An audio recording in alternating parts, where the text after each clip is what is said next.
Hi, my name is Love Singh and I'm with Kendall Subaru of Eugene, and today I'm going to show you where to find the maintenance reminders on your Subaru. The maintenance reminders help keep you on track to make sure that you're getting the proper maintenance on your Subaru at the recommended intervals. The maintenance reminders also make it super easy, so the vehicle keeps track of all your maintenance for you and it'll just give you a gentle reminder. So the maintenance schedule is going to be located on our center display screen.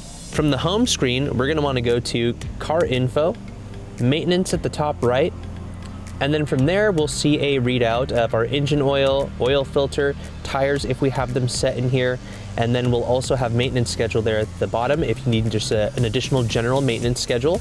The gears on the right side will allow you to manually adjust or reset any sort of intervals that are in here. You can also use the automatic mode with your My Subaru subscription to have the vehicle automatically keep track of any updates to your mileage and oil change schedules from your dealership. For more information, feel free to subscribe to this channel, or you can come down to our showroom on Good Pasture Island Road and ask for me, Love. Or you can check out our website at kendallsubaruonline.com. Kendall, let's start something great.